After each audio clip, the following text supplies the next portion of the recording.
ఈ క్షేత్రంలో జరిగేటటువంటి మరొక అద్భుతమైనటువంటి ఉత్సవం అమ్మవారికి స్వామివారికి గిరి ప్రదక్షిణ ఉత్సవం జరుగుతుంది. ఈ కొండ చుట్టూ తిరిగి వస్తారు. ఇప్పుడు కార్తీక పౌర్ణమి నాడు.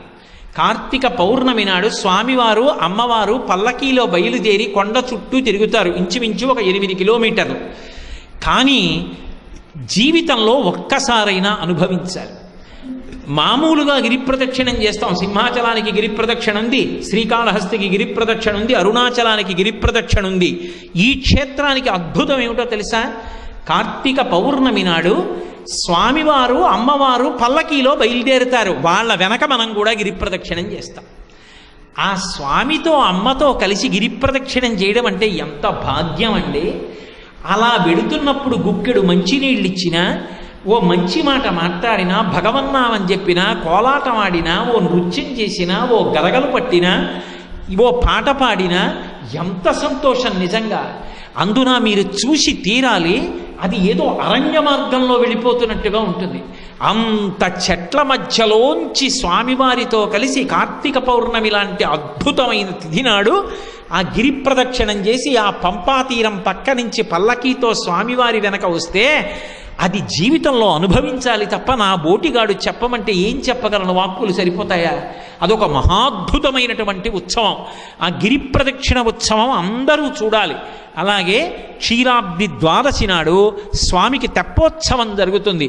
తెప్పోత్సవం చూస్తే తిప్పలు తప్పుతాయి అంటారు. ఎందుకు చూడాలి అంటే మన తిప్పలు పోవడం కోసం. మన తిప్పలంటే ఏదో ఒక పని మీద అలా తిరుగుతూ ఉండడమే. ఆ పనవదు విసుగొచ్చేస్తూ ఉంటుంది, తల కొట్టుకుంటూ ఉంటాడు. భార్య వండి పెట్టిన అన్నం తినలేడు. ఏమిటో ఈ పనవదు ఇలా పట్టు కూర్చుంది ఏమిటోనని అంటాడు. అన్ని తిప్పలు పడుతున్న వాడి తిప్పలన్నీ దేనితో పోతాయంటే తెప్పోత్సవం చూస్తే పోతాయి.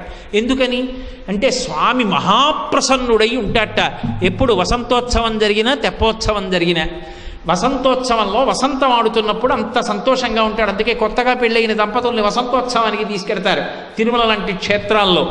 ఇక్కడికి వచ్చి వసంతోత్సవంలో పాల్గొని వసంతం జల్లుకుంటే ఎన్ని జన్మలెత్తినా అనుకూలవతి అయిన భార్య లభిస్తుంది. స్త్రీకి చక్కటి మనసిరిగి ప్రవర్తించి చేయి పట్టుకున్నందుకు మంచి మంచి పనులు చేసి పుణ్య సముపార్జన చేయించగలిగిన భర్త దొరుకుతాడు. అంత గొప్ప తెప్పోత్సవం. నిజంగా తెప్పోత్సవ వైభవం చూసి తీరాలి. అంత గొప్ప పడవ. ఆ పడవలో వెండితో తయారు చేయబడినటువంటి హంస అన్నట్టుగా ఉంటుంది. ఆ పూజ చేసి స్వామిని అమ్మవారిని తీసుకొచ్చి సన్నిధానం చేయించి ఆ లోపల ఆ సరోవరంలో విహారం చేస్తారు. సంతోషంగా వాళ్ళిద్దరూ ఆ సరోవరంలో పంపా సరోవరంలో విహారం చేస్తుంటే ఎవరు అక్కడ నిలబడ్డారో వాళ్ళందరి యొక్క తిప్పలు పోతాయిట. ఎందుకో తెలుసా? ఆ నీటిలో విహారం చేస్తున్న స్వామి యొక్క అద్భుత మూర్తిని ఆ పడవ వంక చూస్తే అసలు అలంకారం చేయబడిన దీపాలు, ఆ దీపాల కాంతులు నీళ్లలో ప్రకాశిస్తుంటే ఆ నీటి మీద ఒక పడవ, నీటి లోపల ప్రతిబింబ రూపంగా ఒక పడవ కనపడుతుంటే ఆ తెప్పోత్సవం చూస్తుంటే మనసు ఆనందంతో ఘూర్నిల్లుతుంది. అంత సంతోషం కలుగుతుంది. అటువంటి తెప్పోత్సవం. ఆ తెప్పోత్సవంలోనే మహామంగళ నీరాజనాలు ఉంటాయి.